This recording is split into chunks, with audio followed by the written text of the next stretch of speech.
এবার নজর রাখবো যে খবরের দিকে। সংসার থেকে বেরিয়ে রাজনীতির পথে হেঁটেছেন দুজনে, বিপক্ষ দলে থেকে প্রচার করেছেন, একে অপরকে আক্রমণও করেছেন। দাম্পত্য সম্পর্কে তিক্ততায় পৌঁছেছে, শেষমেশ ছাড়াছাড়ি।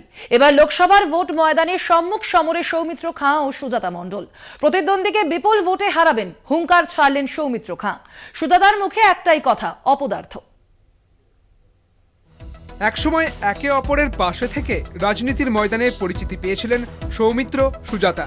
2024 লোকসভা ভোটে তাঁরাই প্রতিদ্বন্দ্বী। বিবাহ বিচ্ছেদের পর মুখোমুখি সৌমিত্র সুজাতা।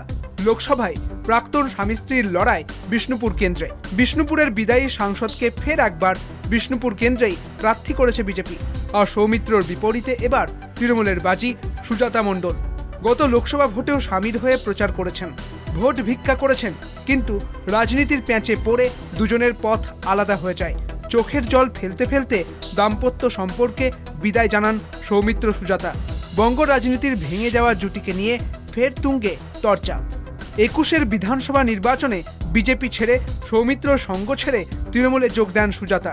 আরামবাগ থেকে তাঁকে প্রার্থীও করে তৃণমূল, তবে জিততে পারেননি সুজাতা।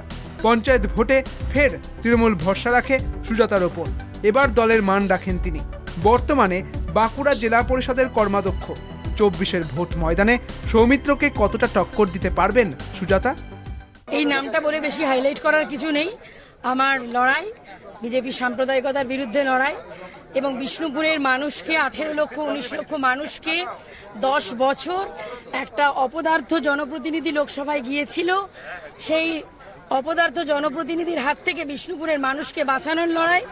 আর যে লড়াইয়ের দায়িত্ব আমাকে ন্যস্ত করেছেন আমার নেত্রী মমতা বন্দ্যোপাধ্যায় এবং আমার নেতা অভিষেক বন্দ্যোপাধ্যায়, আমার একটাই প্রতিজ্ঞা যে আমি আমার এই লড়াইতে বিষ্ণুপুরের মানুষকে পাশে পাবো এবং সেই জয় আমি দলকে উপহার দেব। একাধিকবার একে অপরকে আক্রমণ করেছেন সৌমিত্র এবং সুজাতা। আগামী দিনে প্রচার ক্ষেত্রে সেই আক্রমণের ধার আরও জোরালো হতে চলেছে। তৃণমূলের প্রার্থী তালিকা প্রকাশ হতেই মুখ খুলেছেন বিজেপি প্রার্থী সৌমিত্র খাঁ। বিষ্ণুপুর লোকসভায় যদি কোনো রাজনৈতিক ব্যক্তিত্ব দাঁড়াতো, তাহলে রাজনীতিগত ভোট হতো এবং একটা কম্পিটিশন হতো, একটা এলাকার ডেভেলপমেন্ট নিয়ে আলোচনা হতো। কিন্তু বিষ্ণুপুর লোকসভা আমাকে মনে হচ্ছে অনেকগুলো রেকর্ড তো ভেঙেছি। আবার মনে হচ্ছে বিষ্ণুপুর লোকসভা পশ্চিমবাংলার মধ্যে সর্বোচ্চ ব্যবধানে ভারতীয় জনতা পার্টি জিতবে। প্রার্থী তালিকা প্রকাশ হওয়ার পরই ময়দানে নেমে পড়েছে তৃণমূল। জয়পুর ব্লকের কুচিয়াকোলে শুরু হয়ে গিয়েছে তৃণমূল প্রার্থী সুজাতা মণ্ডলের নামে দেওয়াল লিখন। সব মিলিয়ে 24-এর লড়াইয়ে বঙ্গ রাজনীতির অন্যতম হটস্পট বিষ্ণুপুর। স্বরূপ গঙ্গোপাধ্যায়ের রিপোর্ট, কলকাতা টিভি।